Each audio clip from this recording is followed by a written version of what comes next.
Hello বন্ধুরা, শ্রীকৃষ্ণ ইলেকট্রনিক্সে আরেকবার স্বাগতম। আজকে যে ভিডিওটা নিয়ে এসেছি সেটা হচ্ছে এই যে দেখতে পাচ্ছি এই যে বাঁকছে ছবিটা, এটা কীভাবে রিপেয়ারিং করে সেটা দেখাবো।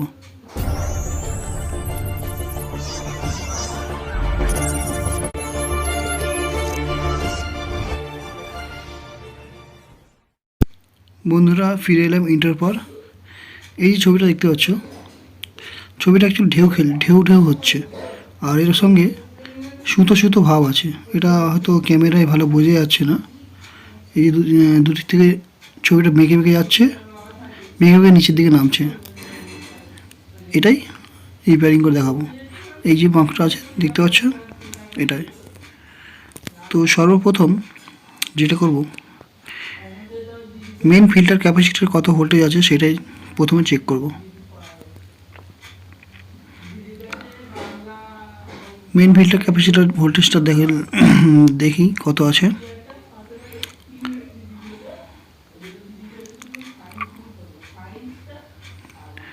মেন ফিল্টারে আছে মাত্র 227 ভোল্ট দেখাচ্ছে, আর এই জন্যই প্রবলেমটা হচ্ছে।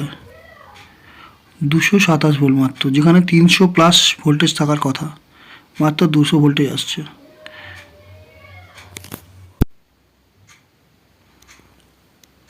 কিন্তু আউটপুটে ভোল্টেজটা ঠিকই আছে 110, ইনপুটে ভোল্টেজটাই কম আছে।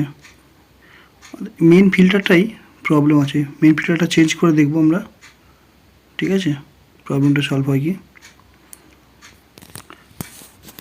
মেন ফিল্টারটা কত খুলতে হবে। এটা আছে 150 এমএফডি 450 ভোল্ট। মেন ফিল্টারটা চেঞ্জ করলেই আশা করা যায় প্রবলেমটা সলভ হয়ে যাবে।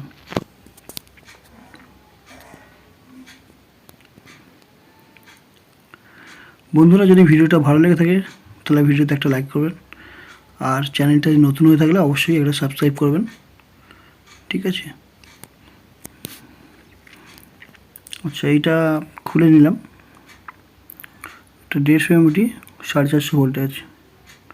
ওটাকে অন্য একটা ক্যাপাসিটার নিলাম, সেম 150 এমএফডি 450 ভোল্ট। এটাকে লাগিয়ে দেখব।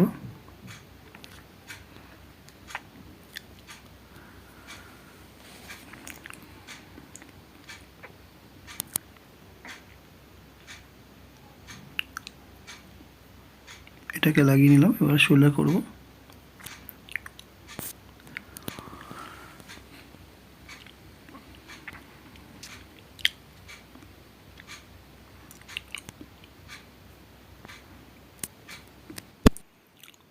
পুরো ভিডিওটা দেখলে প্রবলেমটা সলভ কীভাবে হচ্ছে।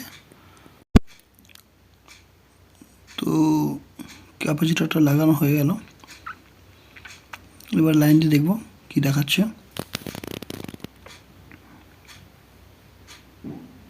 ভোল্টেজটাও চেক করব কত হলো।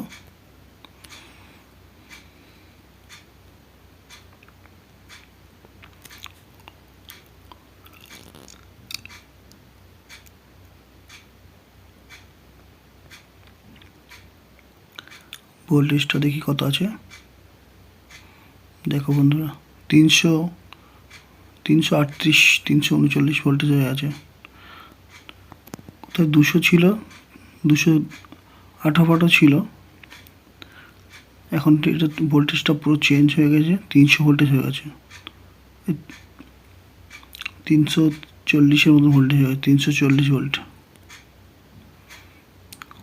এবারে এটা অবশ্যই ঠিক হয়েছে। এই ভোল্টেজটা কম থাকার জন্য ড্রাইভার থেকে একটা চিচি করে আওয়াজও হচ্ছিল, সিঙ্ক। দেখো বন্ধুরা, ছবিটা ওকে হয়ে গেছে, আর কোনো দাগও নামছে না, আর কোনো প্রবলেম হচ্ছে না।